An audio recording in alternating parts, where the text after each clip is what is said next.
क्या कभी आपकी जिंदगी में कोई ऐसा इंसान आया जो एक दिन अचानक चुपके से निकल गया, बगैर किसी वजाहत के, और आप सोचते रह गए आखिर क्यों? आज हम बात करेंगे क्यों अल्लाह कुछ लोगों को खुद हमारी जिंदगी से निकाल देता है। और सबसे खूबसूरत जवाब कुरान खुद देता है।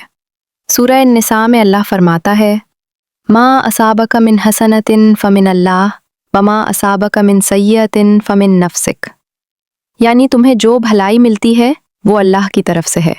कभी कभी जुदाई भी भलाई होती है, बस इंसान को समझ देर से आती है। हम अक्सर समझ नहीं पाते कि जो इंसान चला गया वो आखिर क्यों गया, लेकिन कभी अल्लाह खुद हटा देता है क्योंकि वो इंसान आगे जाकर आपका ज्यादा दिल तोड़ने वाला होता है। और आयत में जो भलाई का लफ्ज आया वो इसी प्रोटेक्शन की तरफ इशारा है। सही। कुछ लोग न किस्मत होते हैं न नसीब, वो बस एक सबक होते हैं। उनका मकसद आपको तैयार करना होता है, साथ रहना नहीं। और जैसे ही वो सबक मुकम्मल हो जाए, अल्लाह वो दरवाज़ा बंद कर देता है। कभी हम पूरी कोशिश करते हैं किसी ताल्लुक को बचाने की, मगर अल्लाह खामोशी से उसे हमसे ले लेता है। क्यों? क्योंकि अल्लाह ने इसी आयत में दूसरा हिस्सा भी कहा है, वमा असाबक मिन सय्यतिन फमिन नफ्सिक। यानी जो नुकसान होता है वो इंसान अपनी वजह से लाता है। अगर कोई ताल्लुक आपको अंदर से तोड़ रहा है तो अल्लाह उस नुकसान को लंबा नहीं चलने देता। बिल्कुल। आप समझते हैं कि आप खाली हो गए, लेकिन हकीकत में आप हल्के हो जाते हैं।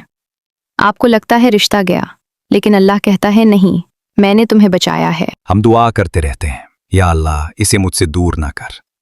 और अल्लाह जानता है कि यही शख्स तुम्हें अंदर से तोड़ रहा है, इसीलिए वो चला जाता है। और ये भी हसना यानी भलाई है। आयत में छुपा पैगाम यही है कि जो चीज़ अल्लाह ले लेता है वो आपके लिए कभी खैर नहीं बनती, और जिसे अल्लाह रख लेता है दुनिया मिलकर भी नहीं छीन सकती। अगर आज आपकी जिंदगी में कोई इंसान बगैर वजह के चला गया है तो बस एक बात समझ लें, अल्लाह ने उसे हटाया है ताकि आप टूटने से बच जाएं। So trust his plan. और याद रखें, जो अल्लाह निकाल दे वो वापस आकर कभी खैर नहीं बन सकता, और जिसे अल्लाह रख ले दुनिया मिलकर भी नहीं छीन सकती। अगर ये पैगाम आपके दिल तक पहुंचा हो तो उसे जरूर शेयर करें, लाइक करें और कमेंट्स में अपनी राय जरूर लिखें। क्या आपकी जिंदगी में भी कभी ऐसा लम्हा आया जहां आपने ये सब खुद महसूस किया हो? Thank you for listening. Stay blessed.